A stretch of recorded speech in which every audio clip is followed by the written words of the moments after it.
Steve Papp. Portals of Discovery. Portals of Discovery. Steve Papp.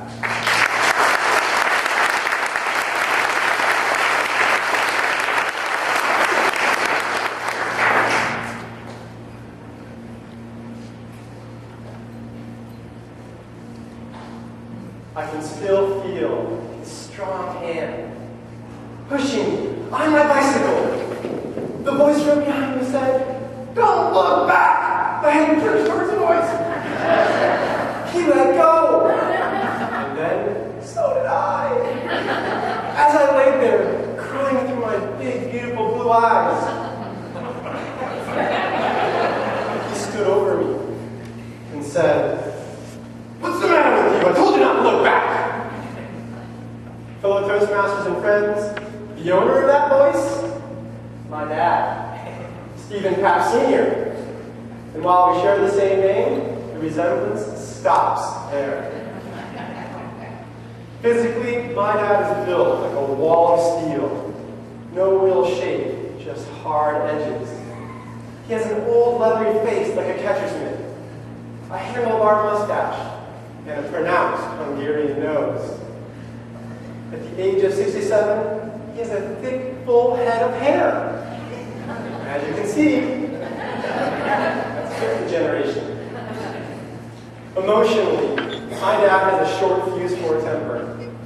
Growing up, my parents argued so loudly, I prayed, get a divorce. Communicating in my family was like a pack of wild dogs, constantly barking at each other. It seemed that the only things that could sedate my dad were beer and cigarettes. My childhood relationship with my dad was primarily based on fear. But maybe I should be a little more grateful. After all, he did give me my first summer job. My title? Beer Runner. It went like this. He would yell for a beer, I would go to the fridge, grab him a cold one, run it over to him, hand it to him, and when he finished, crush the can, throw it in the trash can. And repeat. I did this job for several summers, until finally I retired my beer running shoes when I entered high school, where I was a deeply dedicated student. I saw studying as the gateway to a better life, out of the hellhole I called home. I remember one day I came home from school physically and emotionally exhausted. I was telling my mom about my day. My dad overheard bits of the conversation from the other room. And he blurts out, "What's the matter with you? Pick up your skirt. You can't stand the heat? Get out of the kitchen." He definitely didn't watch his words. As I got older, I started to see small changes in my dad. I remember the day my parents dropped me off at college. My mom was her usual emotional waterfall. My dad, his usual steel wall. My mom gave me a hug so tight, I thought my eyeballs would pop out of my head. My dad, silence. But then he reached out his hand. In it, a $20 bill. When I looked into his eyes, I could see the pools of tears nearly overflowing. But the biggest change I saw in my dad was after my mom passed away. She passed away a little over 5 years ago from lung cancer. My dad's strong arm held me close and comforted me at her funeral as we said goodbye. To honor her memory and to heal our hearts, we joined a fundraising effort through the American Lung Association. It was called Reach the Summit.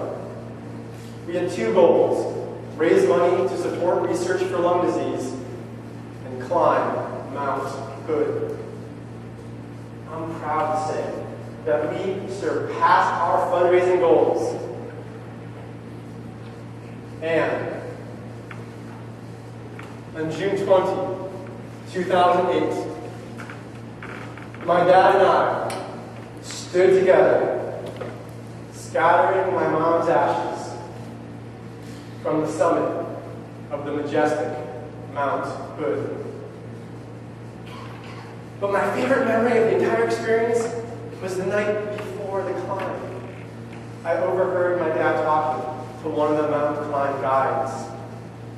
He was telling stories about my mom, about how they met, about how they wanted to grow old together, and about how he will never take off his wedding ring. I love my dad, and I've come to realize he was doing the best that he could.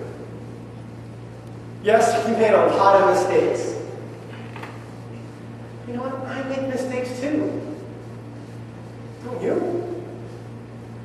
It's okay to nod your head. We all make mistakes, right? James Joyce, the Irish poet, said, "Mistakes are portals of discovery."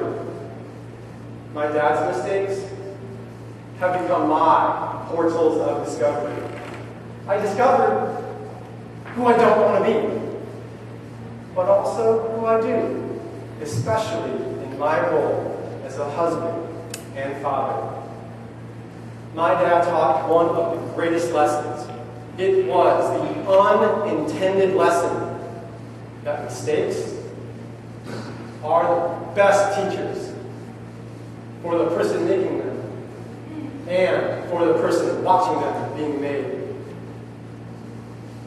I invite you to reflect on your life, on the mistakes that you've made, or on the mistakes you've watched other people make. And as you do, always remember you are opening up a portal of discovery. Mr. Coates.